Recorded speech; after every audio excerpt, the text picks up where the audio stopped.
It is Sunday, May 11th, and we have some cruise news for you. Just a little bit of cruise news this week. I'm actually recording this on Friday morning because I am getting on Icon of the Seas tomorrow, so I'm just going to get the cruise news done a little bit early. So let's get into it.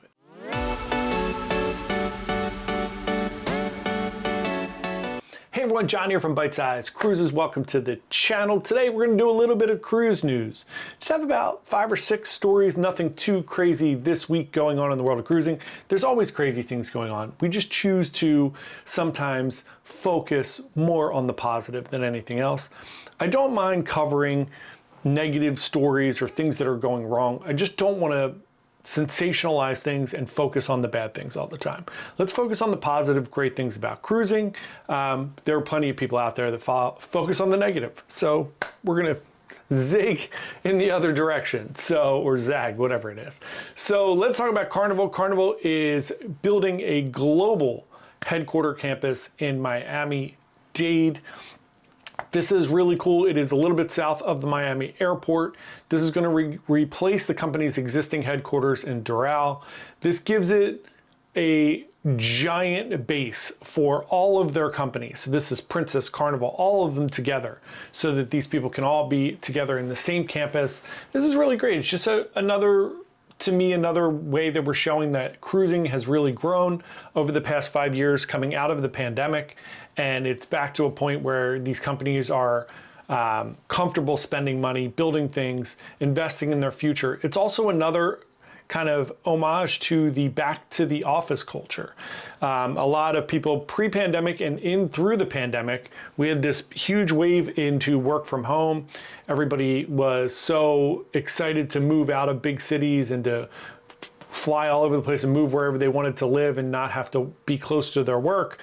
And I think what everyone has found, and it's not true for every position, for every company, of course, there's no absolutes.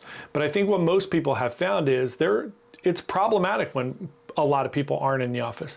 I think it's great to be able to work from home. I certainly work from home some days, and our company doesn't have a strict office policy. But I do think that more gets done. We have more kind of flow when we're all in the office, or a lot of people are in the office, and you get to see people and talk to people.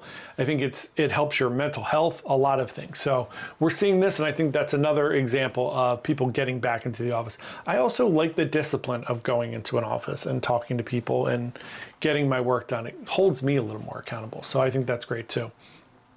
Next bit of cruise news. Everyone has been talking about this Mexico tax.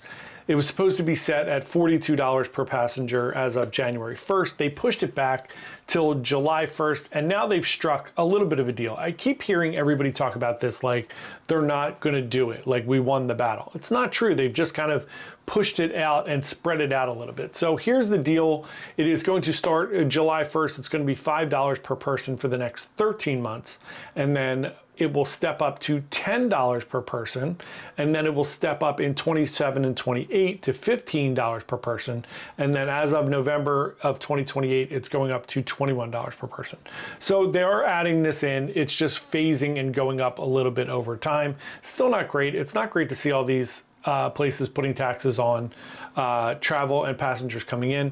Here's my one feedback with that. I have no problem paying these additional port fees and taxes at these different countries. A lot of the countries that we travel to in cruising, specifically in the Caribbean, are poor countries. My biggest issue is the money doesn't actually get to the people.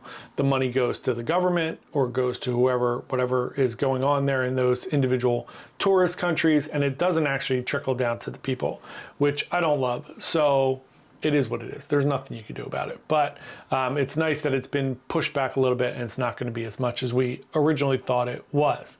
Next bit of cruise news. Royal Caribbean did overbook a cruise. Again, things get really blown out of proportion here. It is very, very, very rare. It happens, of course. Things happen. Should it happen? Absolutely not.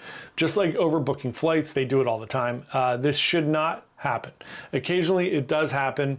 A lot of times what they do is they're banking on people canceling, people no-showing, those different things. So here's what happens.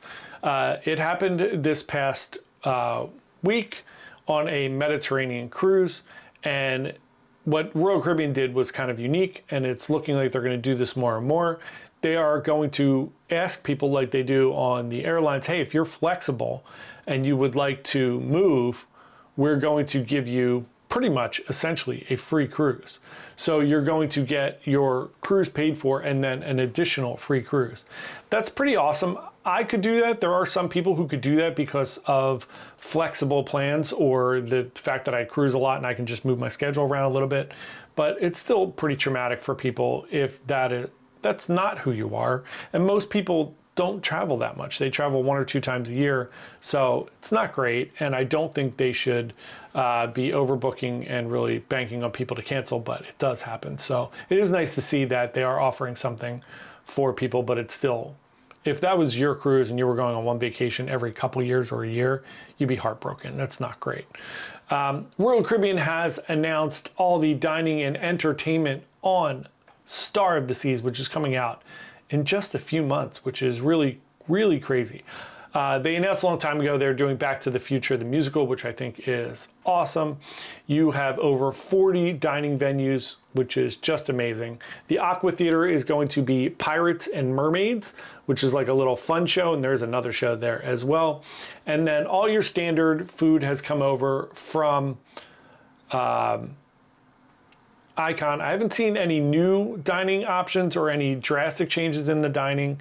Again, the Aqua Theater has this show Torque as well, which is the big show. SOL is the new ice show. Everything looks great. They have the Lincoln Park Supper Club, which is obviously just a new play on the Supper Club as they are kind of taking you through this kind of Chicago jazz style journey. And then you still have Chops, Azumi, all of those fun things. So it does look great. Everything looks awesome. It does look like it's fairly in line with Icon. And then we'll see what happens with Legend as that comes out. Maybe there'll be some big changes there, but we have to wait and see. It's still a year away. This week, if you were thinking about heading to Perfect Day at Coco Cay, it's closed this week. They are doing maintenance. Everyone knows that was coming. It just needed some regular maintenance, getting some things done there.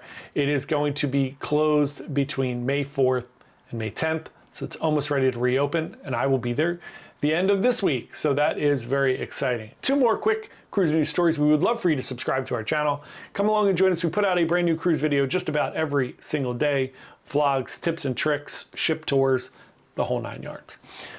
So Royal Caribbean's Anthem of the Seas has headed to Alaska. It is, of course, Alaska season.